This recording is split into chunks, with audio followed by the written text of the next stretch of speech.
ಮಾಜಿ CM S M Krishna ಅವರು ವಿಧಿವಶರಾಗಿದ್ದಾರೆ. ಕಳೆದ ಕೆಲವು ದಿನಗಳಿಂದ ಅನಾರೋಗ್ಯದಿಂದ ಎಸ್ ಎಂ ಕೃಷ್ಣ ಅವರು ಬಳಲ್ತಾ ಇದ್ರು. ಇನ್ಫ್ಯಾಕ್ಟ್ ಎಸ್ ಎಂ ಕೃಷ್ಣ ಅವರಿಗೆ ಚಿಕಿತ್ಸೆಯನ್ನ ಶ್ವಾಸಕೋಶ ತಜ್ಞ ಡಾಕ್ಟರ್ ಸತ್ಯನಾರಾಯಣ ಅವರು ನಿರಂತರವಾಗಿ ಕೊಡ್ತಾ ಇದ್ರು. ಪಬ್ಲಿಕ್ ಟಿವಿ ಜೊತೆಗೆ ಡಾಕ್ಟರ್ ಸತ್ಯನಾರಾಯಣ ಅವರು ಜಾಯಿನ್ ಆಗ್ತಾರೆ ನೀನು ಸ್ವಲ್ಪ ಹೊತ್ತಲ್ಲಿ ಯಾವ ರೀತಿ ಟ್ರೀಟ್ಮೆಂಟ್ ಆಗ್ತಾ ಇತ್ತು ಅಂತ. ಡಾಕ್ಟರ್ ಸತ್ಯನಾರಾಯಣ ಅವರು ಸಂಪರ್ಕದಲ್ಲಿದ್ದಾರೆ. ಡಾಕ್ಟರ್ ನಮಸ್ಕಾರ. ಯಾವ್ಯಾವ ರೀತಿ ಟ್ರೀಟ್ಮೆಂಟ್ ಅನ್ನ ಎಷ್ಟು ಸಮಯದಿಂದ ಕೊಡಲಾಗ್ತಾ ಇತ್ತು, ಟ್ರೀಟ್ಮೆಂಟ್ಗೆ ಅವರ ರೆಸ್ಪಾನ್ಸ್ ಯಾವ ರೀತಿ ಇರ್ತಾ ಇತ್ತು ಅಂತ? ಹಿಂದೆ ವ್ಯಕ್ತಿ ತುಂಬ ಸರಳವಾದ ವ್ಯಕ್ತಿ, ಬಹಳ ಒಂದು ಆತ್ಮೀಯತೆ ಇಟ್ಕೊಂಡವರು. ಡಾಕ್ಟರ್ ವಿ ಕೆ ಶ್ರೀನಿವಾಸ್, ನಾನು ಹಾಗೂ ನಮ್ಮ ICU ತಂಡದ ಡಾಕ್ಟರ್ ಸುನಿಲ್ ಕಾರಂತ್, ಡಾಕ್ಟರ್ ಮಹೇಶ್ ಇವರೆಲ್ಲರೂ ಸತತವಾಗಿ ನೋಡ್ಕೊಂಡ್ವಿ. ಚೆನ್ನಾಗಿ ಮೊದಲಲ್ಲಿ ಟ್ರೀಟ್ಮೆಂಟ್ಗೆ ಸ್ಪಂದಿಸಿದ್ರು. ಆಮೇಲಿಂದ ಮನೆಗೆ ಹೋಗೋದಕ್ಕೂ ಅವ್ರಿಗೆ ಒಂದು ಅವಕಾಶ ಆಯಿತು. ಆ ಮನೆಗೆ ವಾಪಸ್ ಹೋದಾಗ ಅವ್ರಿಗೆ ಏನೇನು ಆಸೆಗಳಿತ್ತೋ ಮನೆಯವ್ರ ಜೊತೆ ಟೈಮ್ ಸ್ಪೆಂಡ್ ಮಾಡೋದು ಅದೆಲ್ಲ ಆಯಿತು. ಇವಾಗಲೂ ಕೂಡ ವಯೋಸಹಜವಾಗಿ ಅವರು ಮನೆಯಲ್ಲೇ ಕೊನೆ ಉಸಿರು ಎಳೆದಿದ್ದಾರೆ. ಸೊ ಆ ರೀತಿಯಾಗಿ ಅವರು ಕೊನೆ ಗಳಿಗೆಯಲ್ಲಿ ಹಿಂಸೆಗೊಳಗಾಗೋದು ಆ ಥರ ಯಾವುದೇ ಇರಲಿಲ್ಲ. ಟ್ರೀಟ್ಮೆಂಟು ತುಂಬ ಮಿನಿಮಲ್ ಮಾಡಿದ್ವಿ. ಯಾವುದೇ ಒಂದು ಒದ್ದಾಟ ಇಲ್ಲದೇ ಭಾಳ ಶಾಂತ ರೀತಿಯಲ್ಲಿ ಅವರು ದೀರ್ಘ ಉಸಿರನ್ನು ಎಳೆದಿದ್ದಾರೆ. ನಮ್ಮ ಮಣಿಪಾಲ್ ಆಸ್ಪತ್ರೆ ಕಂಡ್ರೆ ಅವ್ರಿಗೆ ಒಂದು ರೀತಿ ಒಲವಿತ್ತು. ಅದೇ ರೀತಿ ನಮ್ಮಗಳಿಗೆ ಅವರ ಜೊತೆ ಒಂದು ಒಡನಾಟತೆ ಇತ್ತು. ಹಾಗಾಗಿ ಭಾಳ ದುಃಖಕರ. ಬಟ್ ವಿಚಾರ ಅವರು ಯಾವುದೇ ರೀತಿ ತೀಕ್ಷ್ಣವಾದ ಚಿಕಿತ್ಸೆ ಪಡೆಯುವಂಥ ಒಂದು ನಿರ್ಧಾರನ ಕೈಬಿಟ್ಟಿದ್ದರು. ಹಾಗಾಗಿ ಕೊನೆಗಳಿಗೆಯಲ್ಲಿ ಅವರು ವಯೋಸಹಜತೆಯಿಂದನೇ ಹೋದರು. ಶ್ವಾಸಕೋಶಕ್ಕೆ ಸಂಬಂಧಪಟ್ಟಂತೆ ತೀರಾ ಸೆನ್ಸಿಟಿವ್ ಆದಂತಹ ಟ್ರೀಟ್ಮೆಂಟ್ ಅನ್ನು ಅವರು ಕಳೆದ ಕೆಲವು ತಿಂಗಳಿಂದ ಪಡಿತಾ ಇದ್ರು. ಆಗಾಗ ಆಸ್ಪತ್ರೆಗೆ ಬರ್ತಾ ಇದ್ರು, ಅಡ್ಮಿಟ್ ಆಗ್ತಾ ಇದ್ರು, ನಂತರ ಡಿಸ್ಚಾರ್ಜ್ ಆಗ್ತಾ ಇದ್ರು. ಈಗ ತೀರಾ ಇತ್ತೀಚೆಗೆ ಕೂಡ ಹಾಗೆ ಆಗಿತ್ತು. ಏನು ಹೇಳ್ತಾ ಇದ್ರು? ಅವರ ಮನಸ್ಥಿತಿ ಯಾವ ರೀತಿ ಇರ್ತಾ ಇತ್ತು? ಮತ್ತೆ ನಿಮ್ಮ ಜೊತೆಗೆಲ್ಲ ಅವ್ರ ರೆಸ್ಪಾನ್ಸ್ ಯಾವ ರೀತಿ ಇರ್ತಾ ಇತ್ತು? ಭಾಳ ಚೆನ್ನಾಗಿತ್ತು. ನಮ್ಮನ್ನೆಲ್ಲ ಅವರು ಡಾಕ್ಟ್ರು ಅನ್ನೋ ಥರ ನೋಡ್ತಾ ಇರಲಿಲ್ಲ.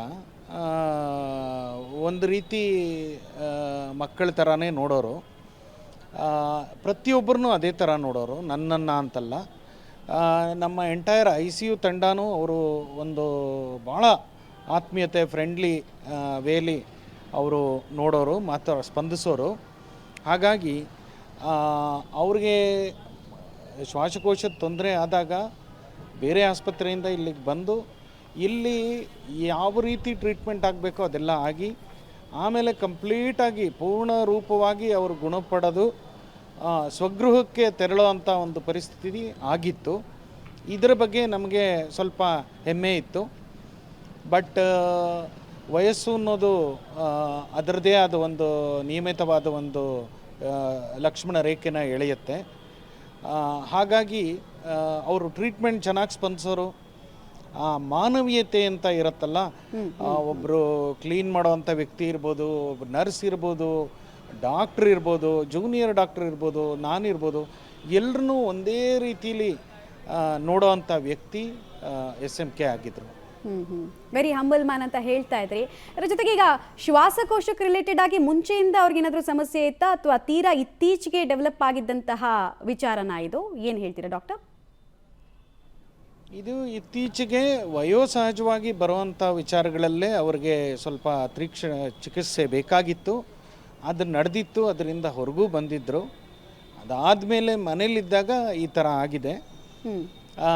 ನಾವು ಮಣಿಪಾಲ್ ಆಸ್ಪತ್ರೆ ವತಿಯಿಂದ ನಾವು ಅವರ ಜೊತೆ, ಅವರ ಕುಟುಂಬದ ಜೊತೆ ಯಾವಾಗಲೂ ಸ್ಪಂದಿಸ್ತಾ ಇದ್ವಿ.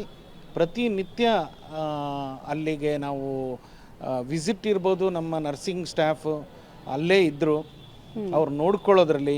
ಮತ್ತು ಡೈಲಿ ವಿಡಿಯೋ ಕಾನ್ಫರೆನ್ಸಿಂಗ್ ನಮ್ಮ ICU ತಂಡ ಭಾಳಷ್ಟು ಪರಿಶ್ರಮ ಪಡ್ತು.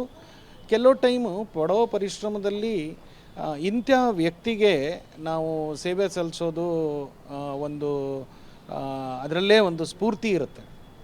ಹಾಗಾಗಿ ಕೊನೆಗಳಿಗೆವರೆಗೂ ನಮ್ಮ ಮಣಿಪಾಲ್ ಆಸ್ಪತ್ರೆ ಅವರ ಜೊತೆಯಲ್ಲಿತ್ತು. ಹಾಗಾಗಿ